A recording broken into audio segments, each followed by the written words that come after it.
obviously, like I used to stick animation, but obviously quite early into that, I realized, yeah, I'm never gonna animate all this stuff I want to do. So I'm gonna write into a novel at some point. But at the time, I thought, let me just go crazy. Let me just keep writing. And it was like between them books, I changed it from script to novel. So I had to go back to book one anyways and change it to novel. So I think by the time I went to Wattpad, I told myself, okay, and write like, All right. okay, yeah, yeah. I said I'll go back and write it like a novel, and then but now, like I'm still writing it as a novel, but like whilst I was in the middle of doing that, I was looking at different POVs one day, and I thought, okay, because I was using POV unlimited, but I'm omnipotent, but I was doing it unknowingly. I just kind of did it. Mm-hmm. But I thought, okay, if I was to actually make conscious decisions on it, what would be the most beneficial for my story? And I went for like third limited. So now I had to go back again to book one and to write it. But I'm still writing. I'm still writing what I was currently writing now, just to keep things moving. But now I'm going back to book one to officially, like, for the third and last time, just get that into third person limited. And whilst doing that, I'm just taking a chance to like add a few things and stuff because I got like more ideas for foreshadowing. But yeah, I think that's probably, if there was a route for why that question came to mind, it's kind of that, because there is always that worry of like, well, it's been a couple of years, and I like the, there's a few that's still the same about me, but there's a lot of things that are not the same about me, and how I perceive stuff is a bit different. And I'm always thinking like, is everything still in line with like my vision? I feel it is. I honestly do feel it is, but like even if I feel like I've gotten a more wider grasp of it, but still, just like when you're in the trenches doing the stuff, it does kind of, you kind of wonder. It really does, and that was kind of one of the things I was happy about when I left Wattpad when I did, because one of the biggest problems with that website is that if you want to get anywhere there, you have to write in a certain way, and that winds up curtailing how you'd want to structure your work. Because the way how the Wattpad grind is supposed to work, you have to divvy up your chapters in a specific manner. You always need to make sure that you hit that cliffhanger every single time. You need that AOT style cliffhanger if you want to get anywhere on that website. And you find that when you write there long enough, you start to actually try to adopt that habit into everything you do. I'm here to tell you personally, don't do that. Like, don't. Like, it will get to the point where you're going to feel obligated that every single part you write has to be a cliffhanger. Nothing necessarily needs to be a cliffhanger. All you really need to do is all you really need to improve on is just long-term storytelling and short-term storytelling. Short-term for what matters in the moment, and long-term for the more farther off affairs that haven't necessarily happened, but you're building up. But you're building up to. You can't necessarily sacrifice that for a cliffhanger format. Yeah. There's that. Yeah, I think there's that thing. Yeah, that's a good point. There do that happens a lot in Wattpad. There's also the fact that a lot of chapters that get by really well are the ones that are quite short, like 2,000 words, and I don't know, like the ones that get chapters out weekly. And when I was writing, like obviously I was rewriting my stuff at the point, and like so I already had a template to go off. But yeah, I was looking at some of the stuff at the beginning, and I thought, yeah, like it's like as yeah, like I couldn't do the whole cliffhanger thing like each time, not to that effect. And when I read other people's stuff doing that, I realized like it gets a bit tiring. It does. It really does. Some of the like I read this one book, and it's like the person writing it was pretty good, but at the end of everything, it's like everyone's kind of calmed in. So something crazy happened, and it stops. I'm like. Like the first time I was like, oh, okay, I kind of complimented it. The second time I kind of didn't say much about it, and the third time I just kind of left because I was like, oh, is this gonna happen every time?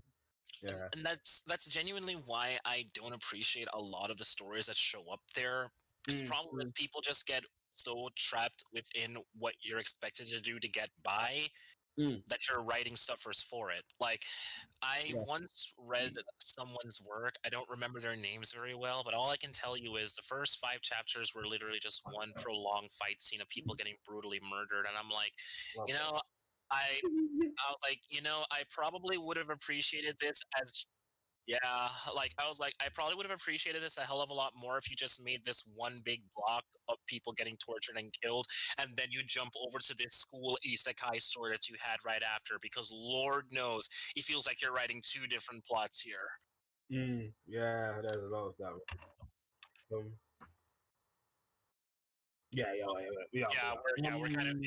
We're kind of veering off. Let's just say we're a bit tangent. We're just talking about why Wattpad is kind of creatively stifling. Yeah, I think we can have we can probably talk about that on a later date if anything. That kind of tangent off. When it's gonna. Oh, me? Okay. Oh, yeah. Yeah, I put that down because, like, at least for me, like, I have sort of a love-hate relationship with prophecy and stories, and it just it depends on how it's handled. Because, like, sometimes the prophecy is written in a way to where, like, That becomes more plot armor. And you know the outcome of all events simply because the prophet said so. And I think that's the weaker way to do it. But I think the best way of doing it is making the prophecy vague enough to where you have a sort of idea of the direction something can head in, but you don't know when it'll happen. You don't know how it'll happen. But it's almost like establishing tension in the back of your mind. Because like if you give a prophecy of, let's say, a great loss to your character, and you don't even have to make it like a huge prophecy. It can be a more low-key prophecy, like a character getting their palm read or something. Right. It could be very low-key, and they predict a great loss. Well, that could happen 10 chapters from now, 30 chapters from now, and you don't know what it is. You don't know who's going to do it. So that, like, but it's kind of gives you breadcrumbs of things, and in the moment you're hearing, you're thinking, what does that and that even mean? And then when you probably see it, and you put, okay, that's what it was, going on about. Yeah. Sort of thing. I think that's how you kind of like, we have to toe the line between understanding what to put in and not to put in too much. Yeah. Go ahead. One variety of prophecy that I really like is a almost mini prophecy in a sense, to where you establish one thing in the story as meaning something else. For example, a fire represents life.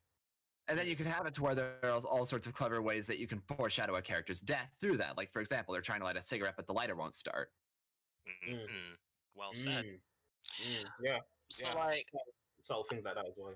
My feelings about prophecies, it's not too far from how Will feels about them, honestly speaking. I'm kind of somewhere in the middle with them. I feel prophecies on their own are not necessarily as limiting as people think they are. In fact, I feel the best example of a prophecy is an unreliable prophecy. Not necessarily in the sense that it doesn't come true, but primarily because we can't really determine whether or not we're actually a weapon to his people. Now, the thing about that, it's pretty vague. We don't really know what that means. He will bring his people to the minor city. What does this mean? In the events of the game, Luke, the main character, he brings his people, or rather his party, to the minor city of Exariuf, and he winds up destroying it accidentally. He kills God knows how many people, and in the process, he finds out he's not even who he really is. He's not even Luke. He's actually a clone of the original. The original. So here's the thing.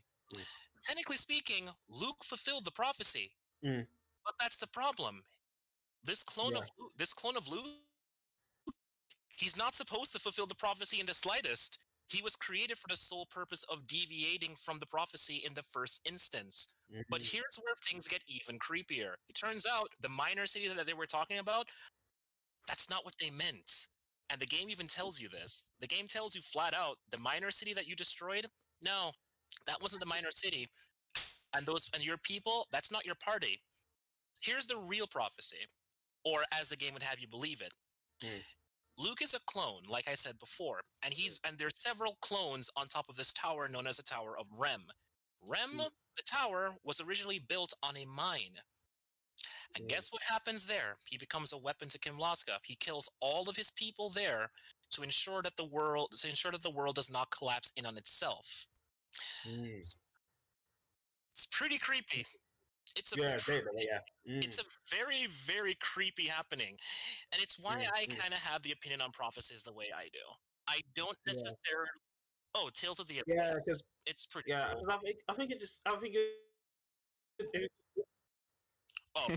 you got it. Oh, big enough.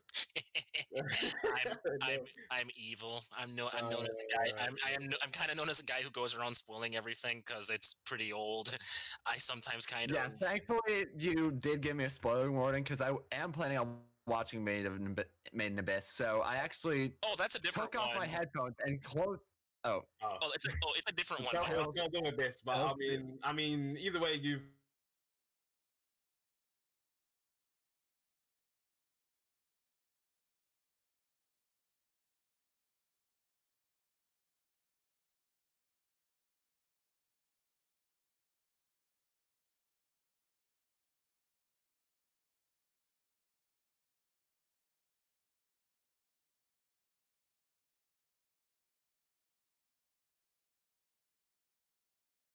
That's point to when I can join in the conversation again. Of how you handle them. If you try to play them straight, like most fiction usually plays it, you're gonna be handing yourself a pretty boring experience overall.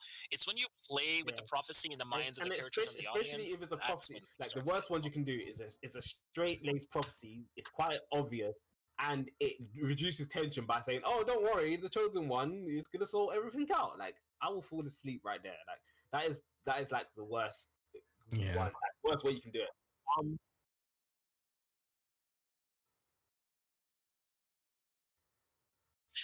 Oh yeah, I am all too familiar with it. Yeah, the season 8 tried to went knee deep into that prophecy. Oh my gosh, terrible, absolutely terrible. It was awful.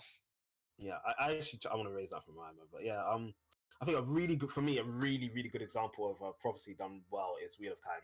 Like, for me, that's just like because it deals with prophecy, but it has prophecies told by the people who are good and the people who are bad, and even them prophecies themselves, there are many different interpretations of them, and even those interpretations are being taken different ways by different people because in themselves are big. And and I'm going over the story again because the first time, obviously, I'm going over the story, head prophecies, and you try to interpret it, but like at the time, I'm trying to get your head around the world building and so much things going on. But this time, I'm listening to the prophecy. I'm like, bro, they were literally telling me in front of my face this thing. Like I can't talk now because I think it, but like before, it was like I don't know. I can't think of a literal example, but but it's worded vaguely in a way, but like there is enough